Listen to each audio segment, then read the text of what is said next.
बोलिए पंच परमेष्टि भगवान की जय। शासनपति भगवान महावीर स्वामी की जय। परम घोर तपस्वी स्वामी श्री निहाल जी महाराज की जय। परम सरलात्मा दादा गुरुदेव श्री खूब चंदी महाराज की जय। संघ संरक्षक बहुसूत्र पूज्य गुरुदेव श्री फूल चंदी महाराज। उत्तर भारतीय प्रवर्तक शासन सूर्य पूज्य गुरुदेव श्री शांति स्वरूप जी महाराज। शरमण संज्ञ सलाहकार भीष्म पितामह राज ऋषि तपस्वी रत्न गुरुदेव श्री सुमति प्रकाश जी महाराज की जय।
नहीं है भरोसा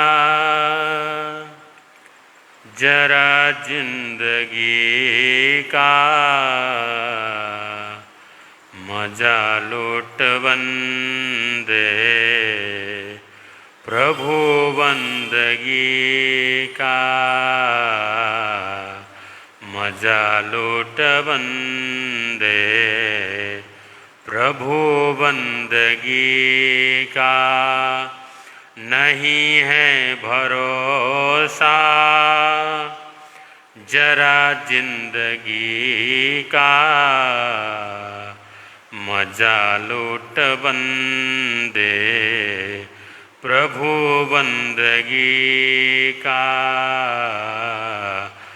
मजा लूट बंदे प्रभु बंदगी का।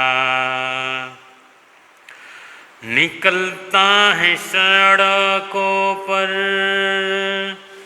फैशन बनाकर, अकड़ता है तन को बड़ा तू सजा कर। निकलता है सड़कों पर फैशन बनाकर, अकड़ता है तन को बड़ा तू सजा कर। पिटारा है एक भरा गंदगी का, पिटारा है एक ये भरा गंदगी का। मजा लूट बंदे प्रभु बंदगी का। मजा लूट बंदे प्रभु बंदगी का। चला करके दिल में दया का फवारा, दिया दीन दुखियों को जिसने सहारा। चला करके दिल में दया का फवारा, दिया दीन दुखियों को जिसने सहारा। दिया दीन दुखियों को जिसने सहारा। उसी का है जीवन हंसी का खुशी का, उसी का है जीवन हंसी का खुशी का। मजा लूट बंदे प्रभु बंदगी का। मजा लूट बंदे प्रभु बंदगी का। लगाए मोहब्बत से सुंदर बगीचे, सजाए भवन जो बिछा कर गलीचे। लगाए मोहब्बत से सुंदर गली बगीचे, सजाए भवन जो बिछा कर गलीचे। सजाए भवन जो बिछा कर गलीचे। सदा साथ देते नहीं आदमी का, सदा साथ देते नहीं आदमी का। मजा लूट बंदे प्रभु बंदगी का। मजा लूट बंदे प्रभु बंदगी का। नहीं है भरोसा जरा जिंदगी का, मजा लूट बंदे प्रभु बंदगी का।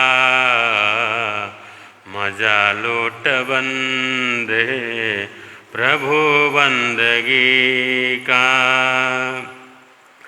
उम्र देख पल पल घटी जा रही है, उम्र देख पल पल घटी जा रही है। निकट मौत छीन छीन चली आ रही है। निकट मौत छीन छीन चली आ रही है। समझ ले तू चंदन इशारा घड़ी का, समझ ले तू चंदन इशारा घड़ी का। मजा लूट बंदे प्रभु बंदगी का, मजा लूट बंदे प्रभु बंदगी का। नहीं है भरोसा जरा जिंदगी का, मजा लूट बंदे प्रभु बंदगी का। मजा लूट बंदे प्रभु बंदगी का।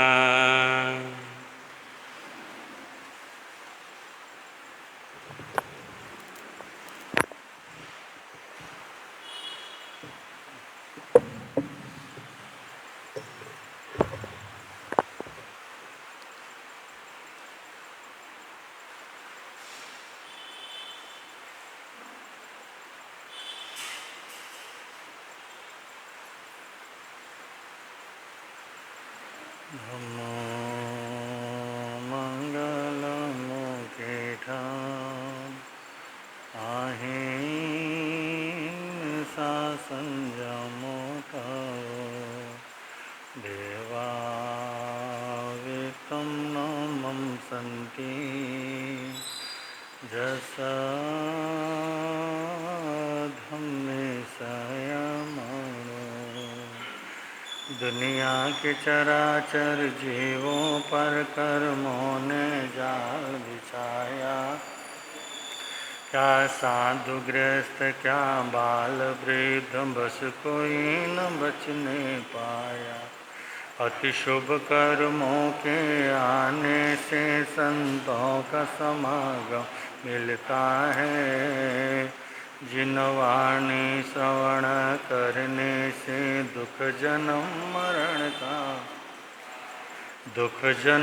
मरण का मिटता है।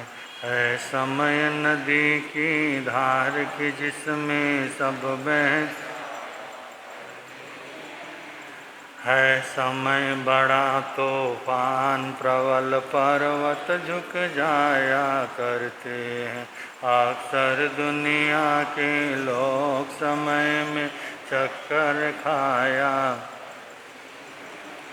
लेकिन कुछ ऐसे होते जो इतिहास बनाया करते हैं। इतिहास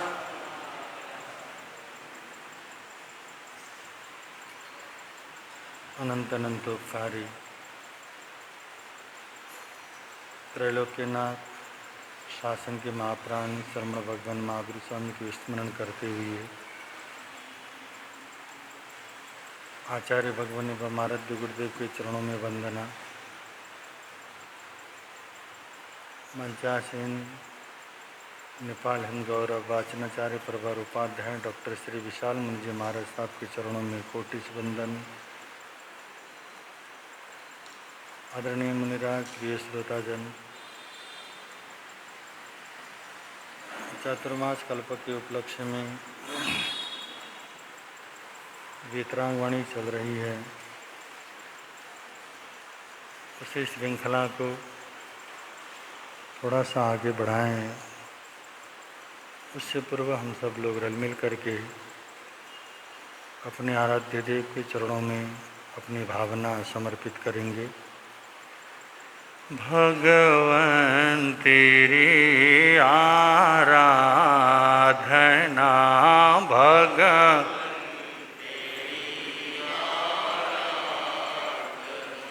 मेरी जिंदगी की शान हो। मुझे यही वर दान दो, मुझे एक यही मेरी आत्मा बलवान हो भगवन तेरी आराधना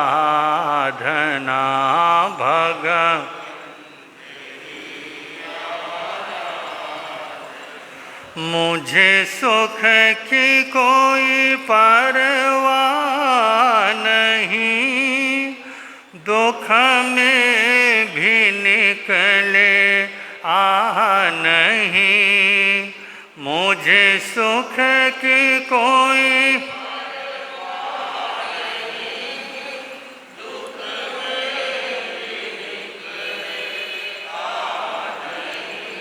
बस एक तेरा ध्यान हो, बस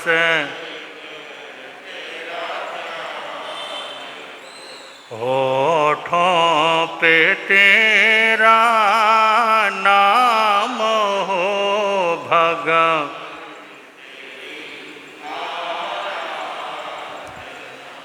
भगवन पथ में हजारों विघ्न भी आए डिगाने जो अगर पथ में हजारों आए डिगाने जो अगर चाहे सामने शैतान हो, चाहे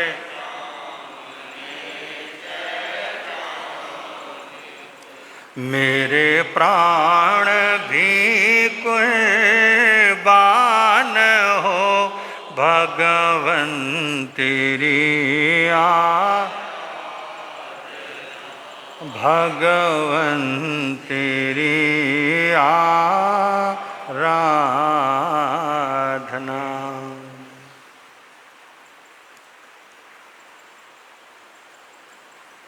हम चर्चा कर रहे थे जीवन में बड़ी से बड़ी वेदनाएं आती हैं,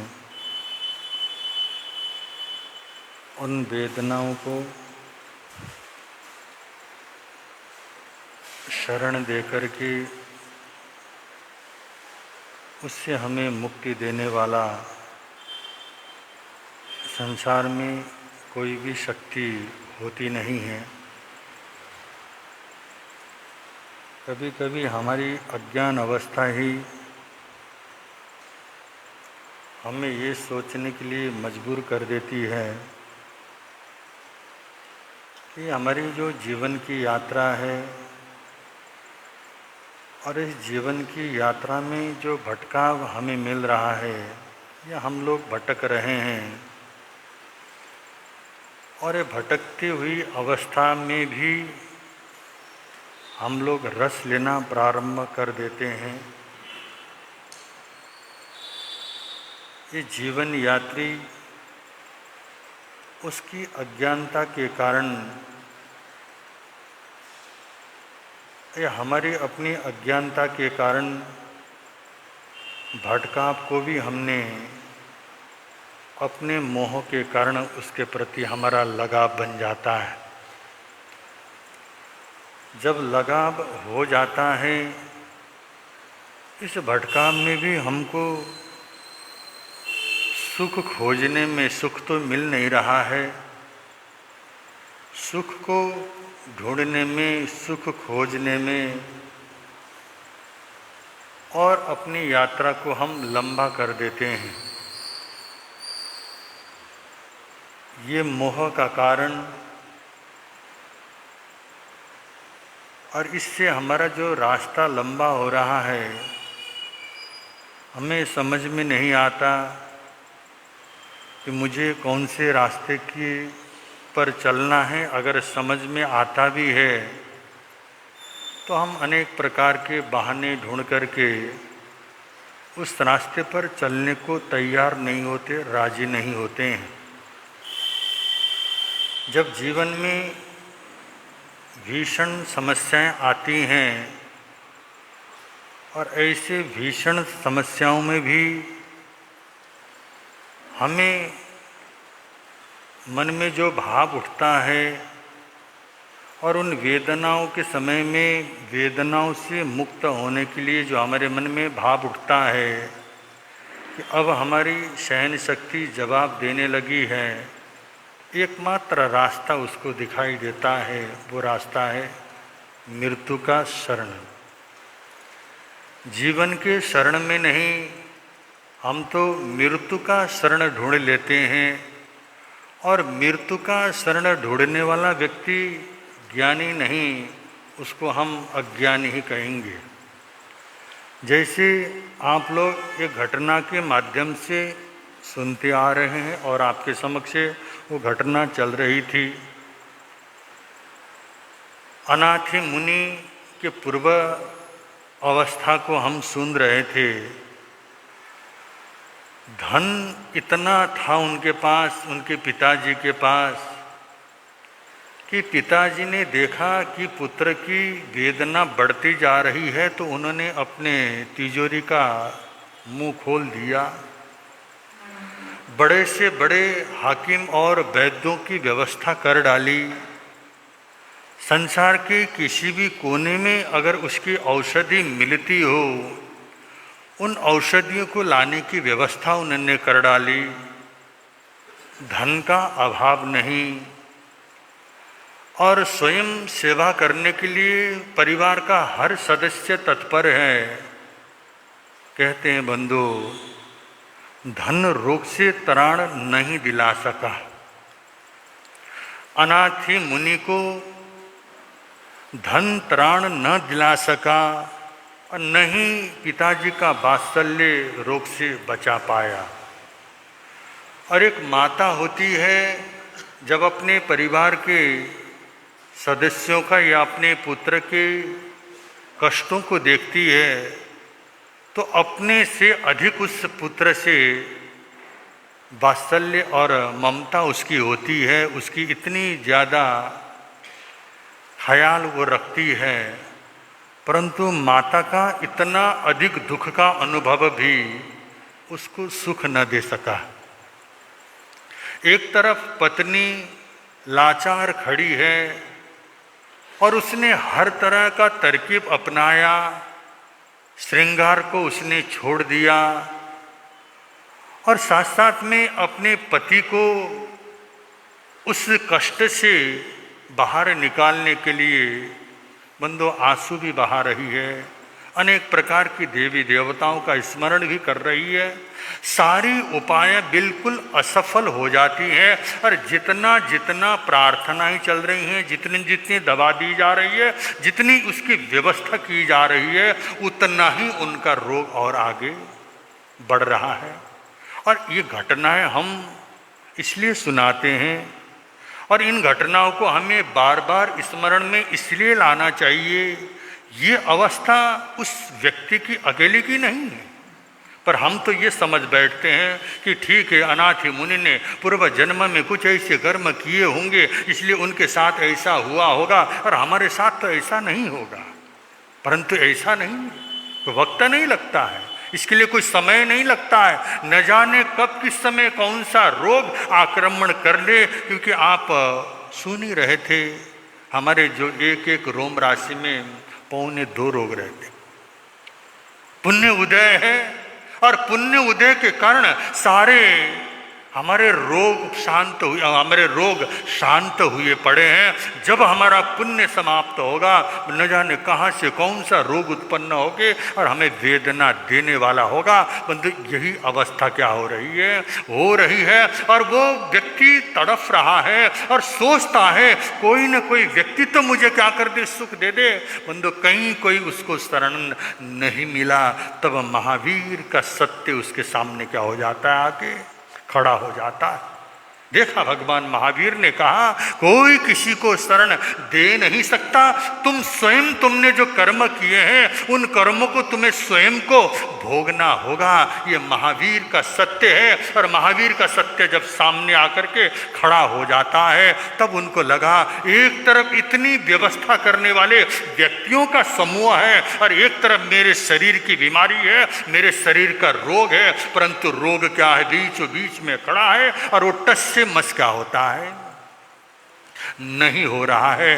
तब बंधु भगवान महावीर ने कहा ऐसे समय में एक अज्ञानी व्यक्ति है, वो तो मृत्यु की चाहना करता है, शरीर से वो क्या हो गया, हार गया है। अब उसने सोचा सहन शक्ति बिल्कुल समाप्त हो गई है, वो मृत्यु को, मरण को क्या करता है, चाहता है। परंतु जहां सत्संग करने वाला व्यक्ति, जो श्रावक का जीवन जिसने जिया हो, कभी जिनवाणी श्रवण की हुई हो, तो बंधु उसको एक सहारा दिखाई देता है, वो सहारा है धर्म का सहारा। और हम स्वयं अपने आप को देख सकते हैं, ऐसे समय में जीवन में जब समस्याएं आती हैं, मुसीबतें आती हैं और जब हमारे सारे रास्ते बंद होते हैं, जब सारे रास्ते बंद होते समय हमारे पास दो विकल्प होते हैं, एक तो मरने का विकल्प होता है, दूसरे तरफ धर्म का विकल्प होता है। इन दोनों में हम कौन से रास्ते पे चलना चाहते हैं? बंधु, धर्म का रास्ता तो हमको क्या लगता है, बड़ा कठिन मालूम पड़ता है ना। वहाँ तो लगता है ये समस्याएं आने वाली है, वो इसी समस्या है, दीक्षा लेके कौन सा हमको सुख मिलने वाला है, न जाने कौन कौन से भाव इस मन में उत्पन्न होते हैं। और बंधु, मर करके जीवन लीला को ही समाप्त करके मुक्त होना चाहता है। ये मुक्त नहीं, ये तो संसार को बढ़ाने का एक और क्या है, रास्ता होता है। तो बंधु, ऐसे समय में भी अगर हमारे मन में दृढ़ता है, धर्म के प्रति श्रद्धा तब होती है जब हम धर्म श्रवण कर रहे होते हैं, गुरुओं का सानिध्य होता है। गुरुओं के सानिध्य में रहकर अगर हमने धर्म का आचरण किया हो, धर्म के बारे में अगर हमें जानकारी हो, तब हमको धर्म याद आता है, नहीं तो धर्म याद आ नहीं सकता। तो बंधु, उस व्यक्ति को भी क्या हो गया, धर्म स्मरण में आया। और महावीर का सत्य जब उसको सामने दिखाई देने लगा, उसने सोचा कि चारों तरफ से जब हार गया हूं, कोई भी मुझे शरण नहीं दे सकता है, किसी का शरण, न धन का शरण, न परिवार का शरण, कोई भी शरण मुझे नहीं दे पा रहा है। तब उसने धर्म का शरण अंगीकार करने का संकल्प किया। अगर ये मेरी जिंदगी आगे बढ़ती है तो मैं क्या करूँगा, दीक्षा अंगीकार करूंगा। तो कहते बंधु, अचानक उनको क्या हो गई, ये संकल्प किया। और संकल्प ऐसा नहीं, मन से संकल्प किया था। और ये मन से जहाँ संकल्प होता है, और बंधु मन से किया हुआ जो संकल्प है वो कभी, क्योंकि हम तो क्या करते हैं, हमारे बाहर के धर्म ध्यान के पीछे हमारा उद्देश्य और लक्ष्य और कुछ होता है। आज हमको सबसे अधिक आवश्यकता है धन की। हम चाहते हैं हम धनी बन जाएं, और धनी तो बनेंगे, परंतु कितना बड़ा धनी बनना, इसका तो कहीं कोई अंत नहीं है, कोई अंत नहीं है। और हमारे पास धन नहीं है, ऐसी बात भी नहीं है। जीवन आवश्यकता के लिए हमारे पास पूर्ण धन है, फिर भी बंधु हम चाहते हैं, बड़ा धनी बनना चाहते हैं। और धनी बनने का उपाय मैं आपको बतला सकता हूँ, परंतु वो बड़ा कठिन कार्य तो नहीं है, परंतु हमारे लिए, हमारे विचार, हमारी सोच उसको कठिन कितना बना देता है। बंधु, जिसको पैसे की ज़रूरत है वो व्यक्ति अगर ये संकल्प कर ले, आज के बाद मुझे पैसे की आवश्यकता नहीं है, जितना मेरे पास है बस मैं उसमें ही संतुष्ट हो, जो भी मुझसे कमाई होने वाली है एक भी पैसा अपने लिए खर्च नहीं करूंगा, मैं दान पुण्य में लगा दूंगा, या फिर मुझे आवश्यकता नहीं। जहां हमें धन के प्रति आकर्षण, आसक्ति और रुचि कम हो गई, बंधु देखना फिर क्या धन कितना बढ़ता है। ये घटना, हम लोग आसाम की यात्रा में थे, तो एक श्रावक ने कहा कि महाराज पैसा बहुत था। तो मैंने सोचा कि और बिजनेस, क्योंकि धनी व्यक्ति की एक बहुत बड़ी समस्या होती है, जिसके पास धन ज़्यादा होता है ना, उसकी सबसे बड़ी समस्या ये है, संभाला जाता नहीं, क्या धन संभाला जाता नहीं, समेटा जाता नहीं। दो समस्याएं हैं, एक तो इतना ज़्यादा है संभालना भी मुश्किल, सुबह इधर घूमो शाम को उधर, इतना ज़्यादा संभालने की सुविधा भी उसके पास नहीं है, और समेटने की इच्छा होती ही नहीं है।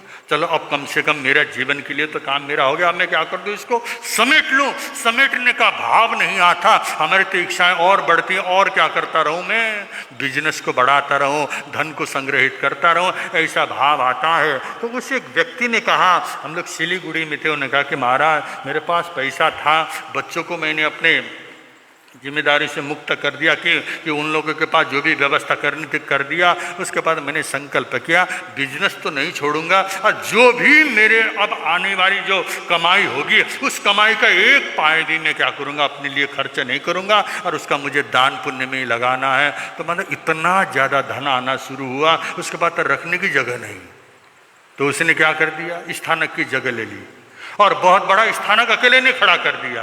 उसके बाद देखा पैसे आए जा रहे हैं, फिर उसके पीछे उसने बहुत बड़ा मंदिर बनवा दिया, और मंदिर के पीछे एक अनाथ जो व्यक्ति होते हैं, रैन बसेरा, बहुत बड़ा भोजनशाला से लेके रात को दिन भर तुम जहाँ भी रहो, रात को विश्राम और एक टाइम का भोजन, टीवी वगैरह लगा करके रैन बसेरा, इतनी चीज करने के बाद भी पैसे आ रहे। हम उसके बंगले में रुके तो देखते हैं प्रातः काल को इतने लोग पैसे लेने के लिए आते हैं, और वो क्या करता है, सुबह पैसे बांट रहा है और लोग लाइन से पैसे लिए जा रहे हैं। आखिर कभी न कभी अंत तो होता ही है, लोगों की लाइन बढ़ती गई, और हमने देखा, हम उस दिन थे तो लोग क्या हो गए, उसके पैसे समाप्त हो गए थे। फिर उसके बाद बिस्किट बांटना शुरू करता है, जो आते हैं उनको खाली हाथ नहीं भेजना है, क्योंकि उसने कहा कि महाराज मैंने जिस दिन से संकल्प किया कि मुझे धन नहीं चाहिए अब, उसी दिन से मेरे क्या हो गया, बरकत होनी। और ऐसे भाव मन में आए तब ना, हमें तो चाहते और चाहिए, थोड़ा सा और करते करते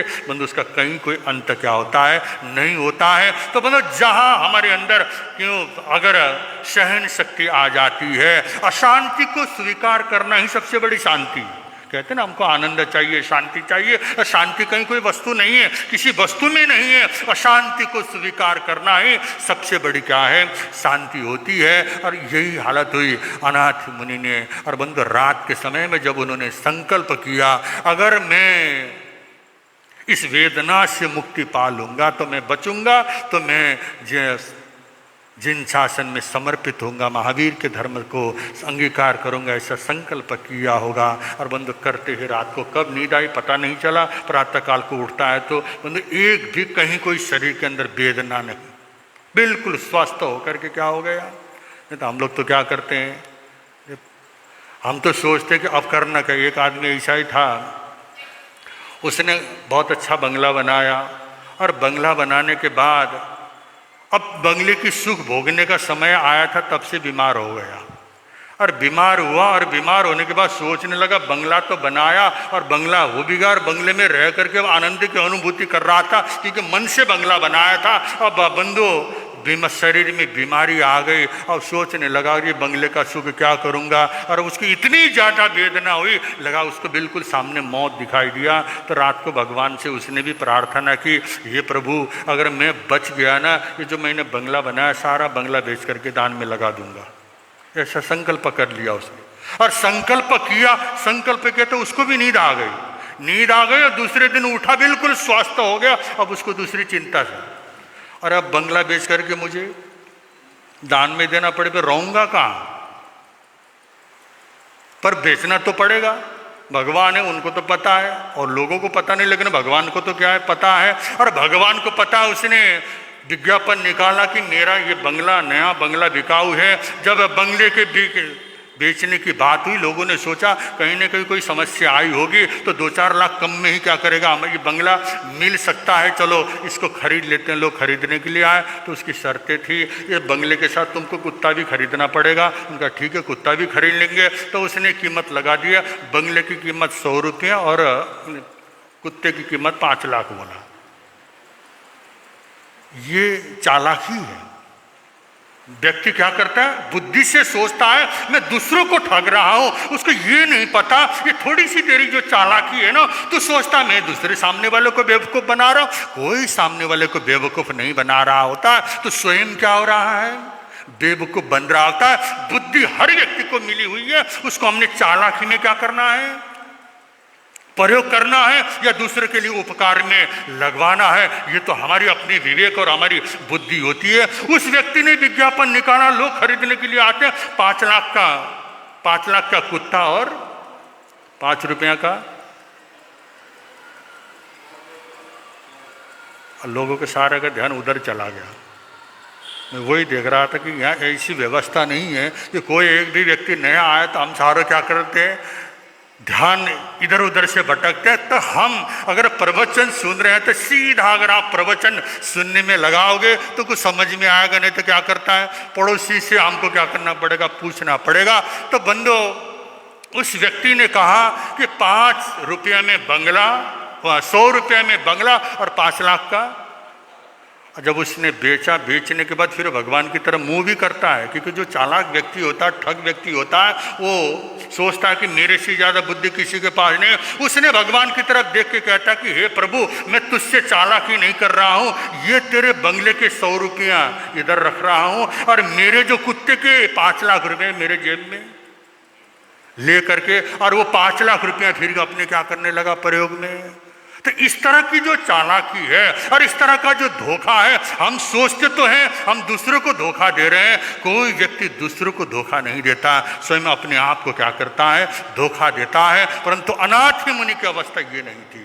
उन्होंने रात को संकल्प किया और उनको नींद आ गई। नींद आते प्रातः काल को मतलब जब उनका स्वास्थ्य लाभ हुआ तो सारे लोग, परिवार के लोग आए और माता कहने लगी मैंने फलानी देवी को क्या किया था, स्मरण किया था। पत्नी कहने लगी मैंने ये कहा था, मैंने ये संकल्प है। सारे लोग आते हैं, जब अनुकूल वातावरण होता तो सारे लोग आते ही हैं। और आए, उन्होंने सबने अपनी अपनी बातें रखी। तब उसने भी कहा मैंने भी संकल्प किया अगर मेरी आगे की जिंदगी बची और तो मैं इस जिंदगी को धर्म में समर्पित कर दूंगा, ऐसा मैंने भी संकल्प किया है। सारे लोगों को लगा वास्तव में जो इसने सोचा है होना तो वही चाहिए। और बंधु, अनाथ मुनि ने क्या किया, दीक्षा ली। और धर्म ही एक ऐसा शरण होता है, जब अंतिम समय में कहीं कोई हमें रास्ता नहीं दिखता, तो रास्ता नहीं दिखता तो धर्म का रास्ता बचता है। परंतु धर्म के रास्ते को देखने के लिए भी तो विवेक की आवश्यकता होती है, इतना ज्ञान तो होना चाहिए। धर्म का मूल्य का हमको पता तो लगना चाहिए, धर्म का मूल्य का हमको पता नहीं चलता।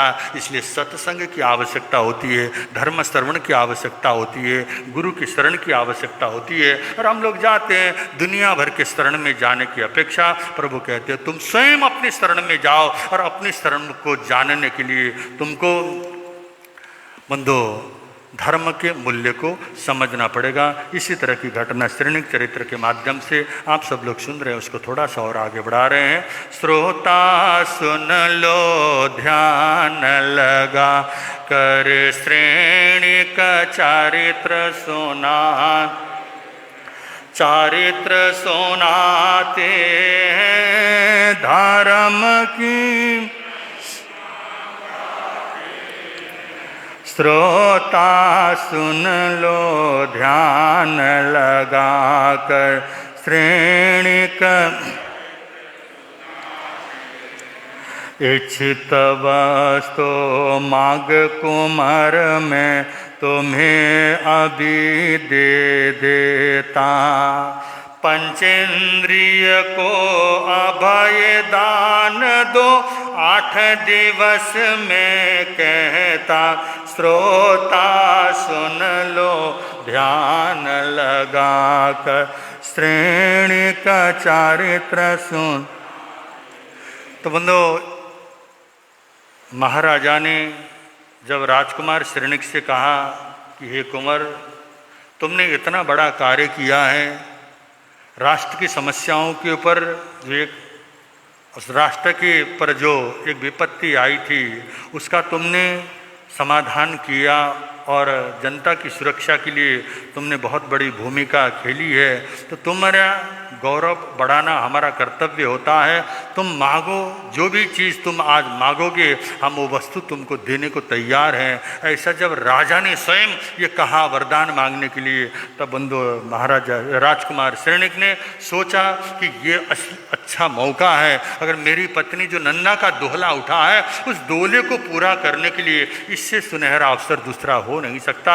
तब बंधु उन्होंने महाराजा से कहा, मेरे को अपने लिए तो किसी चीज़ की कोई आवश्यकता नहीं है, अगर आप मुझे देना ही चाहते हैं तो 8 दिन के लिए इस वेणा तट नगर में अमारे की घोषणा कर दीजिए, कोई भी व्यक्ति पंचेंद्रिय जीवों की हत्या न करे। पर मैं तो सिर्फ इतना ही चाहता हूँ। बंधु जब ये भाव प्रकट किए राज दरबार में, राजसभा में, तब बंधु राजसभा सहित महाराजा स्वयं वेणा तट नरेश के मन में भी ऐसी श्रद्धा और ऐसा भाव उससे श्रेणिक के प्रति मन में हुआ। ये तो हम सबका कर्तव्य है, ये तो राजा का भी कर्तव्य होना चाहिए। परंतु एक अजनबी व्यक्ति और वह आकर के अगर ऐसी बात बोलता है तो उसकी बात को तो हमें तुरंत लागू कर देना चाहिए। और ऐसा कह करके बंधु वेणा तट नरेश ने 8 दिन के लिए संपूर्ण नगरी के अंदर कोई भी पंचेंद्रिय पशुओं की हत्या नहीं करेगा, ऐसी अमारी की घोषणा जब करवा दी तो बंधु ये राजाज्ञा होते ही तो नंदा का जो दोहला था वो दोहला पूर्ण हो जाता है। जब नंदा के गर्भ में आने वाला जो बच्चा है उसने जो मांगा था, जो उसने भाव प्रकट किए थे, सहज रूप में जब ये भाव प्रकट होते हुए अब दिखाई दिए तो बंधु महाराजा राजकुमार श्रेणिक बड़े प्रसन्न होते हैं। तो आगे क्या होता है, सारे शहर में पढ़ फिराया दोहला पूर्ण कीना, नंदा के पुण्यवान गर्भ को मन चाहा सुख दीना, श्रोता सुन लो ध्यान लगाकर श्रेणी का श्रेष्ठ समय में जन्म हुआ है नंदन आनंदकारी, उत्सव करके दान दिया है नाम अभय गुणधारी, श्रोता सुन लो ध्यान लगाकर श्रेणी का चरित्र सुन। तो बंधु पुण्यवान जीव जब इस धरती में आते कहते हैं ना, होनहार गिरवन के होते चिकने पाद।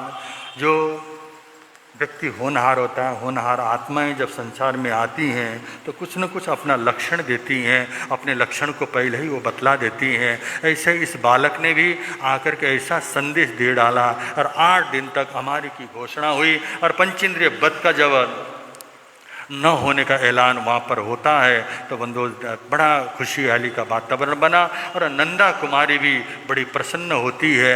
और 9 महीना गर्भ पूरा होने के बाद जब नंदा ने एक बालक को जन्म दिया और उस बालक को जन्म देने के बाद और बालक का रूप और जितना उसकी सुंदरता और सारी चीज़ें उसका लक्षण वगैरह देख करके बंधु नंदा सहित संपूर्ण परिवार में हर्षोल्लास का वातावरण बनता है। बड़ी प्रसन्नता का अनुभव वहाँ पर हुआ और ऐसा होने के बाद राजा महाराजकुमार श्रेणिक ने भी अपने बालक को, अपने होनहार उस पुत्र को देखा और देखने के बाद उनका नामकरण रखा जाता है और उसका नाम रखा गया अभय कुमार। और बंधु आप सब लोग जानते हैं और अभय कुमार का जीवन कैसा था और अभय कुमार की हर घटनाओं को हम किस तरह से सुनते हैं, कितनी श्रद्धा से अभय कुमार की उस घटना को या हर घटना में अभय कुमार को हम किस तरह से शामिल करते हैं। तो उस अभय कुमार का क्या हो गया है, जन्म हुआ है और अभय कुमार ये नंदा कुमारी उनका पुत्र था। और बंधु आज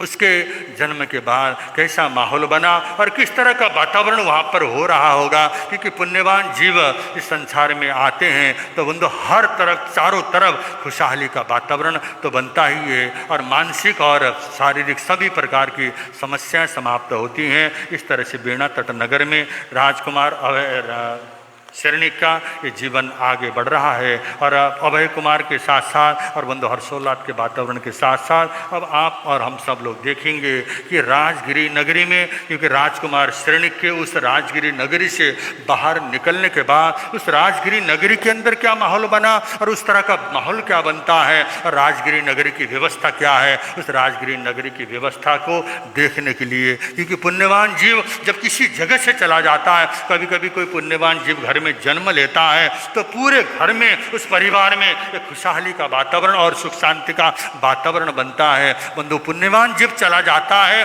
तो पुण्यवान जीव के साथ साथ पुण्य उसी के साथ चला जाता है। तो बंधु, आगे क्या माहौल बना, राजगिरी नगरी के अंदर क्या वातावरण था, इसके बारे में आपके समक्ष आगामी प्रवचन में बतलाने का प्रयत्न करेंगे। अब आप और हम सब लोग वाचनाचार्य परवर के मुखारविंद से जिनवाणी श्रवण करेंगे। बल शरण भगवान महावीर स्वामी की।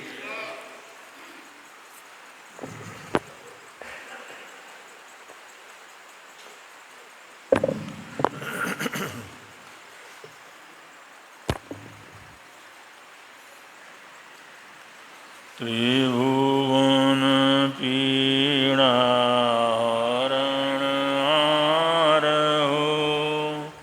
तुमको मेरा नमस्कार। सर्व जगत के अलंकार, प्रणाम तुम्हें मेरा हर बार। तीन जगत के नाथ आपके चरणों में जाऊं बलिहार। भवसागर के शोषण करता तुमको वंदन। नाम प्रभु का निहाल कर दे, फूल शांति के खूब खिले। मानव जीवन महक उठे तब, सुमति अरु सत कर्म मिले। वीतरागता ध्येय ध्यान का, सद जाए नर जीवन में। अनेकांत अहिंसा फलित हो, सर्व जगत के प्रांगण में। अनेकांत अहिंसा फलित हो, जन जगत के प्रांगण में।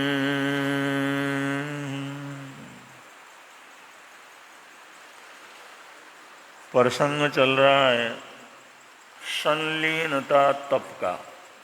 तपस्या का एक प्रकार है संलीनता तप। जैसे अनशन तप है, उनुदरी तप है, भिक्षाचारी तप है, या रस परित्याग तप है, काय क्लेश तप है। ऐसे ही जो छठा जो तप है, छठा बाह्य तप है, उसका नाम है संलीनता, और इसको प्रति संलीनता भी कहते हैं। तो ये तपस्या अपने आप में बहुत ही महत्वपूर्ण है। और ये आंतरिक तपस्या में प्रवेश करने का एक प्रवेश द्वार है। आंतरिक तपस्या को तपने की योग्यता इन बाह्य तपों के तपने से उपलब्ध होती है। तो संलीनता तप क्या है, इसका थोड़ा सा परिचय यहाँ पर चल रहा है। वैसे संलीनता का सामान्य तो अर्थ होता है परम शांत अवस्था के अंदर बैठना।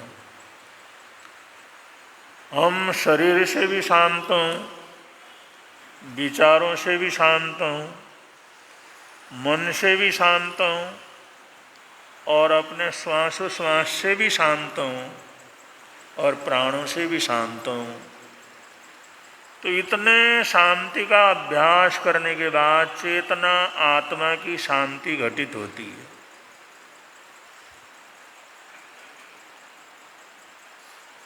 तो परम शांति में थोड़ी देर के लिए जाने का अभ्यास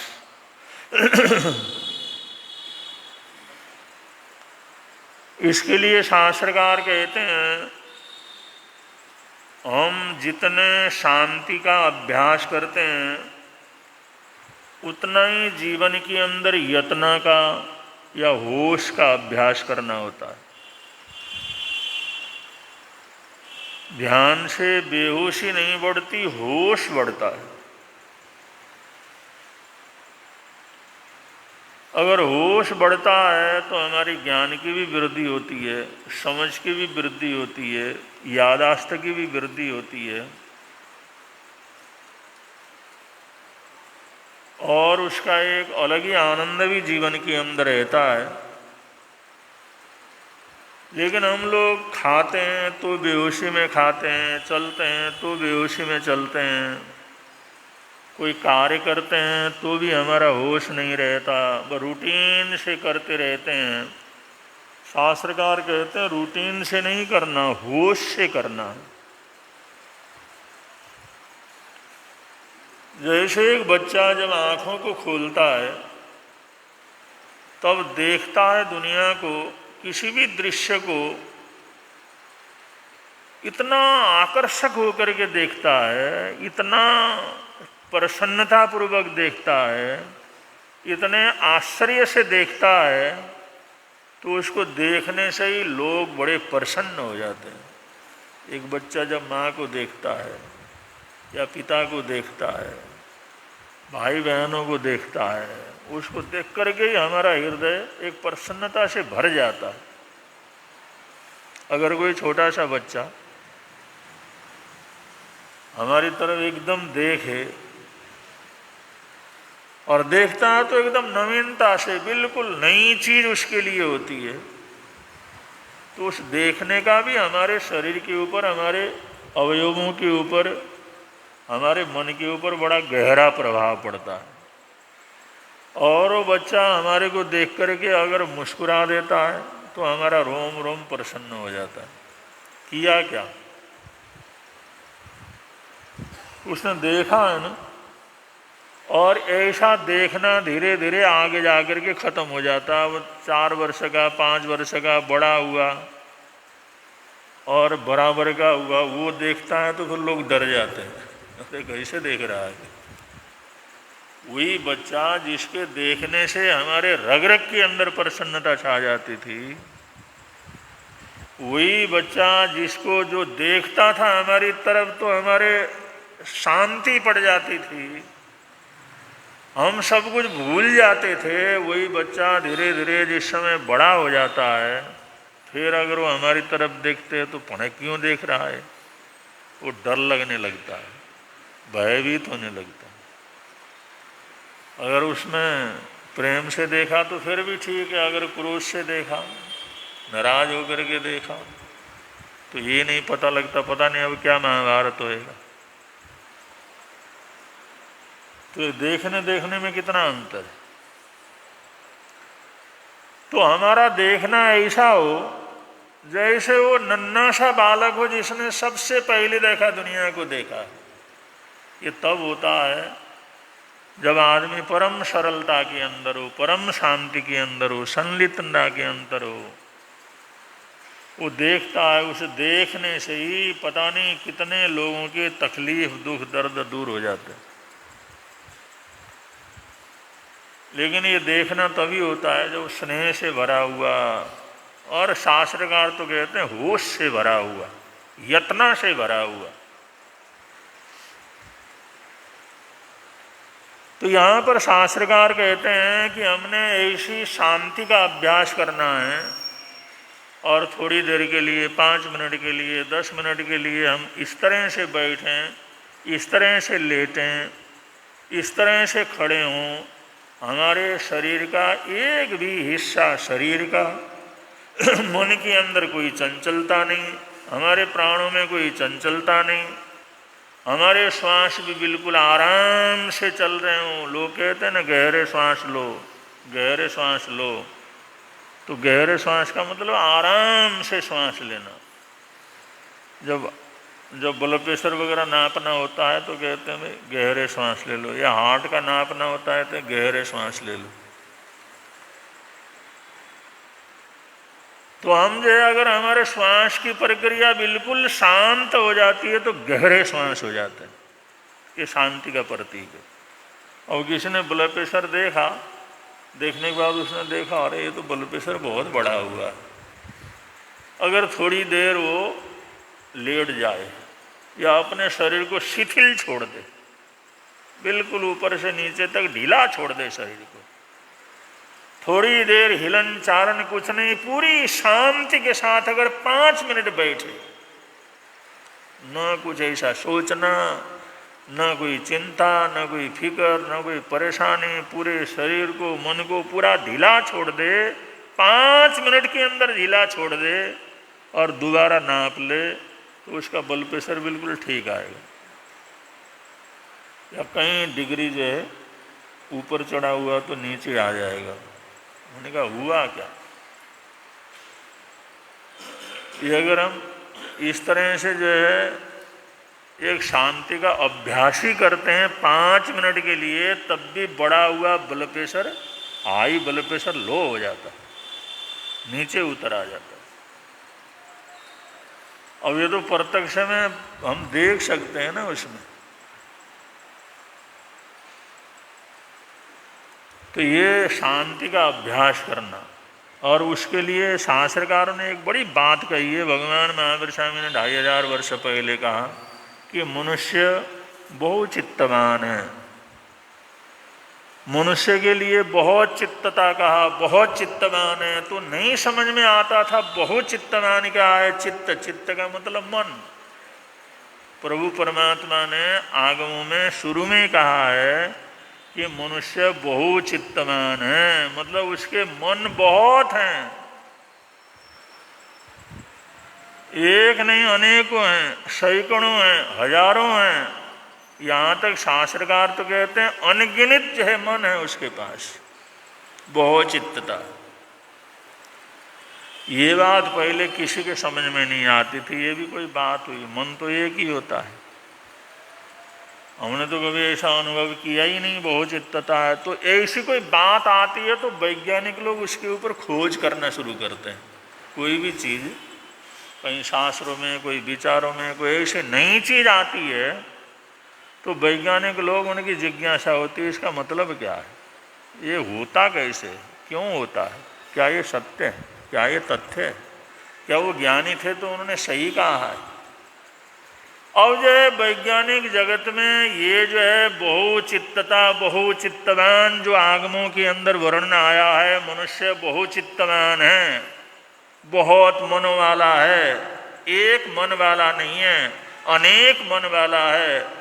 इसके ऊपर जिस समय शोध हुआ, इसके ऊपर प्रयोग हुए, प्रयोग होते होते आज विज्ञान कहता है कि मनुष्य मोनोसाइकिक नहीं है। मोनोसाइकिक का मतलब एक मन वाला नहीं है, आज का विज्ञान मानता है। आज के वैज्ञानिक तथ्य रूप से मानते हैं कि मनुष्य मोनोसाइकिक नहीं है। मोनोसाइकिक नहीं है का मतलब एक चित्त वाला नहीं है, ये पॉलीसाइकिक है, माने अनेक चित्त वाला है।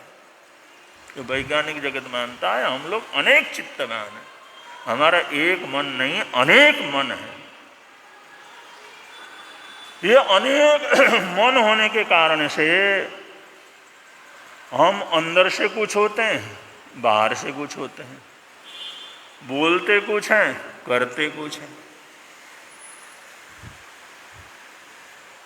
तो हमारा जो जीवन है ना वो इतना जो जटिल होता है, ये बहुत चित्तवान होने के कारण है कि हमारे बोली में क्या है, हमारे चेहरे में क्या है, हमारे दिल में क्या है, हम क्या सोचते हैं, ये अगला कुछ अनुमान तक नहीं लगा सकता। इतनी चित्तताएं हमारे अंदर। तो हम बहुत चित्तवान हैं, इसलिए अत्यंत चंचल हमारा जीवन इसलिए है कि बहुत चित्तवान है। क्षण भर के अंदर हमारे भाव बदल जाते हैं, क्षण भर के अंदर कोई सोच बदल जाता है, मतलब एक मन से दूसरे मन के अंदर चले जाते हैं, और उस मन के अंदर जाते ही हमारा शरीर का सारा हाव भाव चाल चलन सब कुछ जो है बदल जाता है।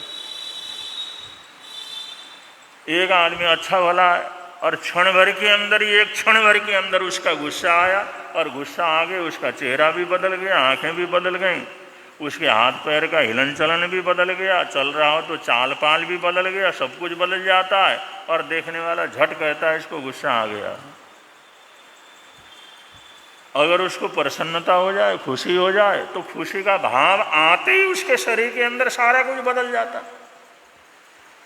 सोच भी बदल जाता है, विचार भी बदल जाता है, चाल चलन भी बदल जाता है, उठना बैठना बदल जाता है, अपने इशारे बदल जाते हैं, सब कुछ बदल जाता है। तो शास्त्रकार ये कहते हैं मनुष्य बहुत चित्तवान है, इसके अंदर एक चित्त नहीं है। वैज्ञानिक के अनुसार मोनोसाइकिक नहीं, पॉलीसाइकिक है, माने बहुत चित्त वाला है। तो इस अवस्था को हमने निरीक्षण करना है। शास्त्रकार ये जो संलीनता तप का जो वर्णन करते हुए कहते हैं हमने अपने जीवन का निरीक्षण करना। निरीक्षण करना क्या? जब क्रोध आए तो उस रूप को देखो, लोभ आए तो उस अवस्था को देखो, मायाचारी आए तो उस अवस्था को देखो। अगर तुम्हारे अंदर टेंशन वगैरह आता है तो अवस्था को देख लो, कोई चिंता फिक्र परेशानी आती है तो उस अवस्था को देखो। ये सबसे कठिन तपस्या है। और क्रोध आए तो क्रोध को देखने का प्रयत्न कहाँ कर सकते हैं, तो उसमें तो एकदम बेहोशी छा जाती। तो शास्त्रकार यहाँ कहते हैं ये अगर तपस्या करना हो तो जैसे तुम्हारे भाव बदले, तुम एक कमरे में शीशा रख लो और उस शीशे के सामने जा कर के देखो तुम्हारे चेहरे में कैसे कैसे भाव आ रहे हैं, तुम्हारा चेहरा कैसे बदल जा रहा है, तुम्हारे हाव भाव कैसे बदल रहा है, तुम्हारी शकल सूरत कैसी हो रही है। अगर जो है तुम जो है प्रसन्न होते हो तो उस समय तुम्हारा हाव भाव शकल सूरत किस तरह का हो जाता है, ये अपने आप को बहुत अच्छी तरह से, बहुत गहराई से निरीक्षण करना। अब इतना निरीक्षण कहाँ करते हैं, हमारे को तो अपने शकल सूरत का भी पता नहीं। फोटो देखते हैं तो पता लग जाता है, उसके बिना तो हमारे को पता भी नहीं लगता। अगर किसी को कहते भाई भगवान का ध्यान, तुम अपना ध्यान कर लो, भाई बैठ करके अपने शकल सूरत को सामने लाओ, नहीं आएगा। आना चाहिए। अपनी तो इतनी पहचान होनी चाहिए, इतनी पहचान होनी चाहिए, हम स्व ध्यान, स्व स्वरूप का ध्यान, अपना ध्यान कम से कम बड़े प्रत्यक्ष रूप में कर सकें कि हम सोचें, हम ध्यान करके बैठें, आंखें बंद करें तो अपनी पूरी शकल सूरत हमारे सामने आ जाए। ये अपने में तल्लीन होना, संलीनता, अपने में तल्लीन होना, अपने को देखना, अपना परिचय करना। दूसरे के शकल सूरत तो फिर भी आ जाएगा, जिसको हम चाहते हैं या जिसके साथ प्रेम है, जिसके साथ जो मोह है, उसकी शकल सूरत तो फिर भी आ जाएगी। लेकिन फिर भी बहुत बार नहीं आती। माता पिता की शकल सूरत नहीं आती लोगों के सामने। तुम कहोगे अपने पिताजी का ध्यान करो तो वो हक्के बक्के रह जाते हैं। पिताजी का ध्यान और उनको फोटो कैसे लाएं? चाहे फोटो देख करके कर लो, फिर मन से कर लो। और माता पिता को तो कितना देखा हुआ, कितना देखा हुआ, हजारों लाखों करोड़ों अनंत बार उनको देखा हुआ, लेकिन फिर भी उनका ध्यान नहीं कर पाते। जब उनका ही ध्यान नहीं कर सकते, उनको ही सामने नहीं ला सकते, तो परमात्मा को कहाँ से लाएंगे जिसको देखा ही नहीं है।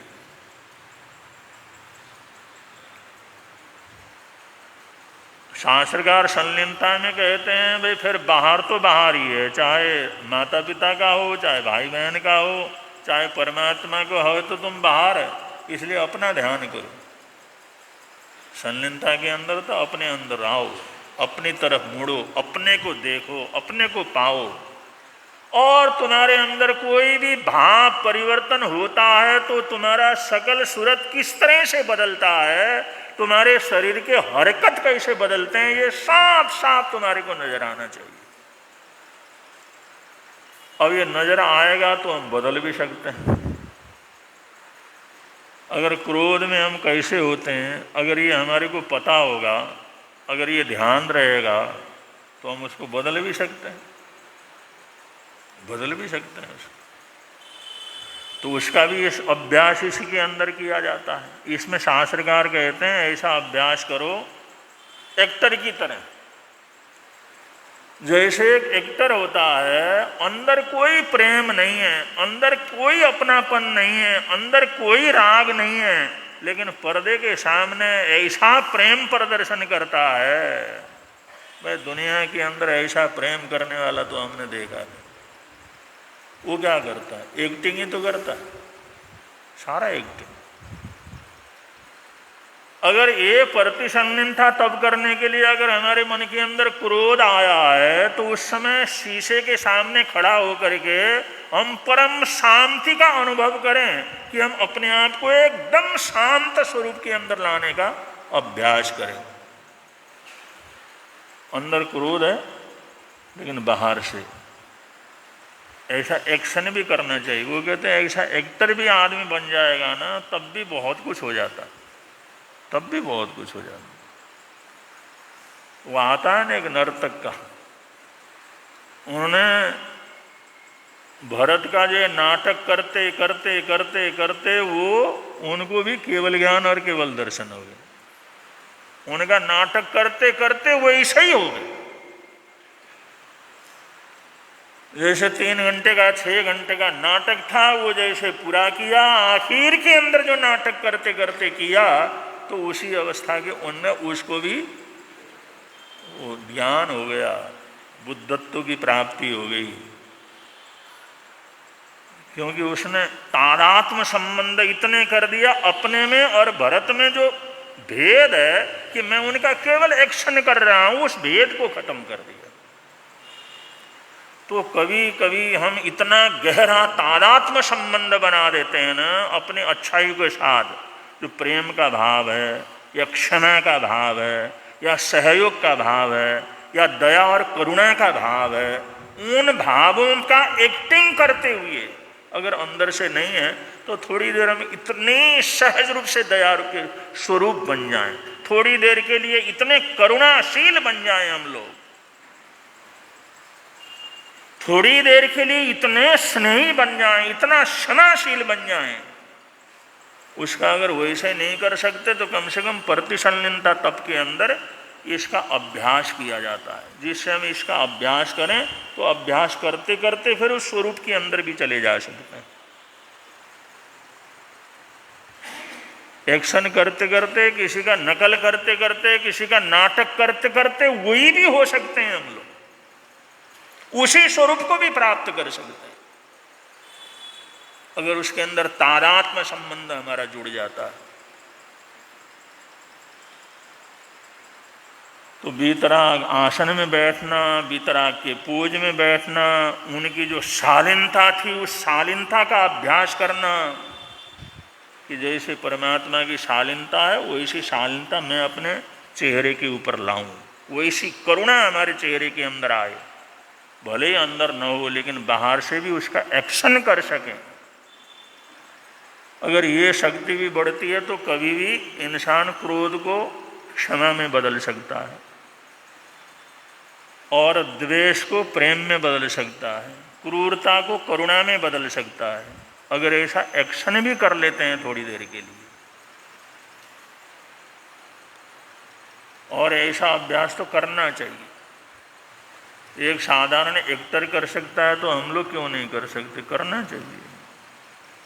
जिस दिन क्रोध आए उस दिन इतने शांति का अभ्यास करो, ऊपर से इतने प्रसन्नता का अभ्यास करो। अंदर तो क्रोध है, अंदर तो नफरत है, लेकिन बाहर से हम इतना अच्छा कर लेते हैं। अगर ये अभ्यास भी करते हैं, ये अभ्यास भी हमारे को कभी कभी एकदम छलांग लगा करके वो आंतरिक संपूर्ण व्यक्तित्व को बदलने का कारण बन सकता है। तो ये अपने को देखने का, अपने का निरीक्षण करना, अपने हर भाव को निरीक्षण करना, चेहरे के भाव के एक एक भाव को आत्मसात करना, देखना, उसका अनुभव करना।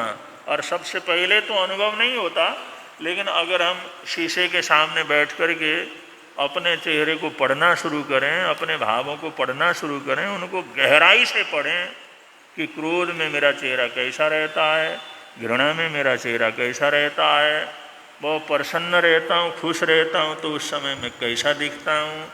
अगर ये सारे स्वरूप हमारे को जानकारी हो जाए तो इसके लिए बड़ी शांति में जाने की ज़रूरत है, बड़ी शांति से सोचने की, देखने की ज़रूरत है, और सारी दुनिया की तरफ से दृष्टि हटा करके अपनी तरफ देखने की ज़रूरत है। अगर ये अभ्यास हमारा थोड़ा थोड़ा बढ़ता है तो भेद विज्ञान का भी हम बहुत अच्छा अभ्यास कर सकते हैं इसके माध्यम से, क्योंकि हमारे अंदर कुछ अलग है और हमारे चेहरे में कुछ अलग है, और दोनों चीज़ों को अगर हम देखना चाहें, अंदर क्रोध है और बाहर क्षमा शांति है, तो देखने के लिए अलग रहना पड़ेगा ना, अलग रहेंगे तभी तो उसको देख सकेंगे।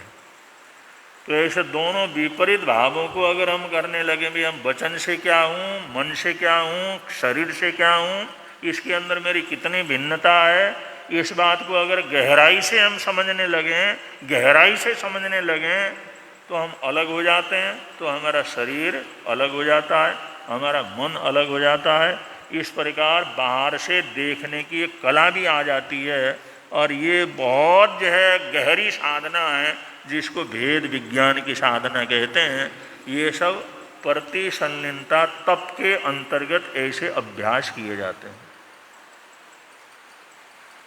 और लोग गुफाओं में बैठ करके, जंगलों में बैठ करके, एकांत में बैठ करके सारा दिन सारा साधक करते क्या, इसी तरह के अभ्यास को तो आगे बढ़ाते हैं। और जिस समय इन अभ्यासों की गहराइयों के अंदर चले जाते हैं तो फिर उनको समय का भी पता नहीं लगता। जैसे गहरी नींद के अंदर जाते हैं तो 8 घंटे कब बीत गए कुछ पता नहीं लगता, परम शांत, आज तो हम बहुत अच्छी नींद सोए, आज तो बढ़िया नींद आया। बढ़िया नींद का मतलब क्या होता, सोए थे 2 मिनट के लिए, लेकिन हम 8 घंटे जो है हमारी नींद खुली नहीं, इतनी गहरी नींद सो गए।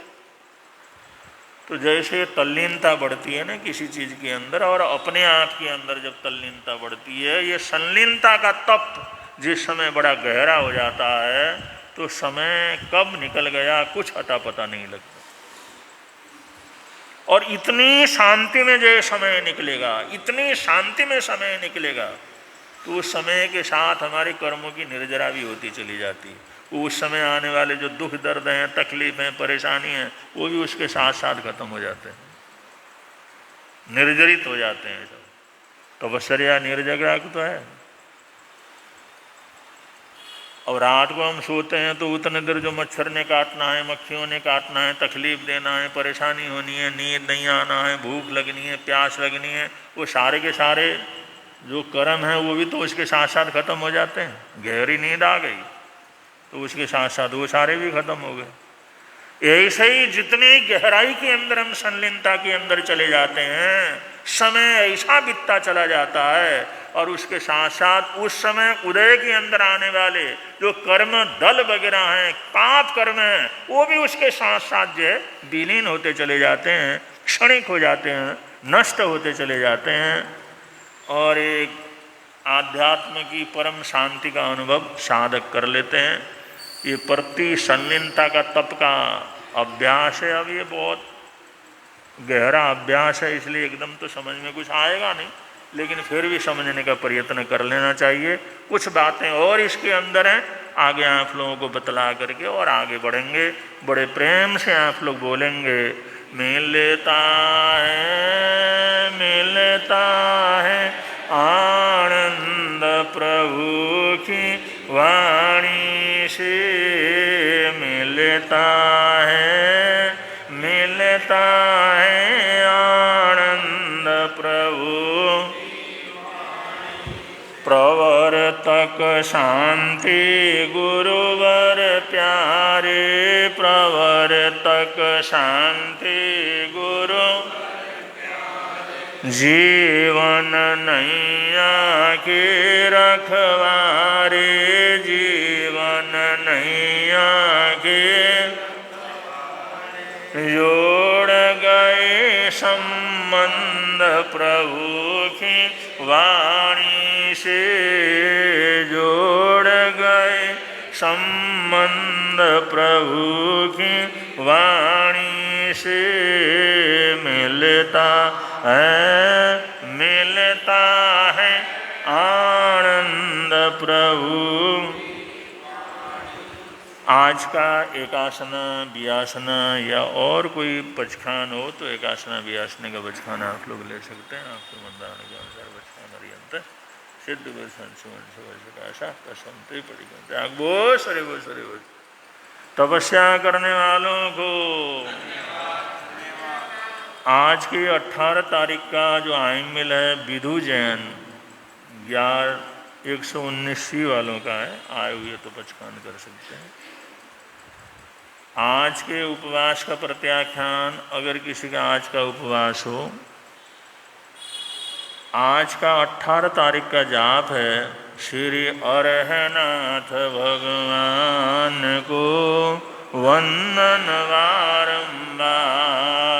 श्री अरहनाथ भगवान को वंदन बारंबार। श्री अरहनाथ भगवान को वंदन। श्री अरहनाथ भगवान को वंदन। ठेठ नासिक महाराष्ट्र से श्री संदीप जी लुंकड़ यहाँ पर आए हुए हैं और उनकी धर्मपत्नी सौभाग्यवती हेमा संदीप जी लुंकड़ भी आए हुए हैं। वैसे तो यहाँ पर ठीक 8:15 बजे 9:15 बजे व्याख्यान पूरा हो जाता है। उनकी 2 मिनट अपनी भावना रखने की भावना है, अगर हों तो आगे आएँ और अपनी भावना प्रस्तुत करें। आप ठेठ नासिक से आए हैं। नासिक में आराध्य गुरुदेव का बड़ा प्रवास हुआ है। आराध्य गुरुदेव के चरणों में दीक्षा भी हुई है। पूज्य आशीष मुनि जी महाराज साहब के कई चतुर्मास हुए हैं। तो नासिक क्षेत्र शुरू से ही हमारा जुड़ा हुआ है। तो आप वहाँ से आई हैं हेमा लुंकड़, वो 2 मिनट में अपनी भावना आप लोगों के समक्ष रख रही हैं। उसके बाद संघ की तरफ से सूचनाएं होंगी।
भावना रखी। माँ सती आभा जी विभा जी के संपर्क में आने के बाद उनकी गुरु परिवार से गहरी आस्था जुड़ी है।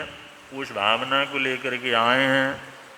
यहाँ पर जैन नगर को देखेंगे, जैन नगर का पार्क देखेंगे, समाधि देखेंगे, यहाँ पर घूमेंगे, दर्शन का लाभ लेंगे तो उनको बहुत अच्छा लगेगा। और जैन नगर अपने आप में ऐसी नगरी है, कोई भी बाहर से आने वाले लोग यहाँ आकर के यहाँ के वातावरण को देख कर के बड़ी प्रसन्नता अनुभव करते हैं। और ये परिवार महासती जी महाराज साहब के प्रभाव से जो हमारे गुरु परिवार से, गुरु निहाल परिवार से जुड़ा हुआ है, वो हमेशा इसी तरह से आगे बढ़ते रहें, हमेशा धर्म ध्यान में आगे रहें। हमेशा उनकी पुण्यवानी दिन दुनी रात चौगुनी बढ़ती रहे, ऐसी हार्दिक हार्दिक मंगल कामनाएं हैं। अब संघ की तरफ से सूचनाएं, उसके बाद मंगल पाठ है।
श्री चत्तारि मंगलम अरिहंता मंगलम सिद्धा मंगलम साऊ मंगलम केवली प्रणतो धम्मो मंगलम।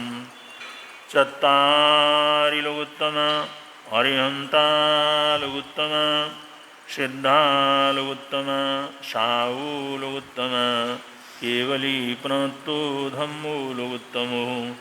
चत्तारि शरणं पवज्यामि अरिहन्ते शरणं पवज्यामि सिद्धे शरणं पवज्यामि साऊ शरणं पवज्यामि केवली प्रणतं धम्मं शरणं पवज्यामि। ये चार शरण दुख हरण जगत में और न शरण कोई होगा। जो भव प्राणी करे आराधन उसका अजर अमर पद होगा। उसका सदा ही मंगल हो।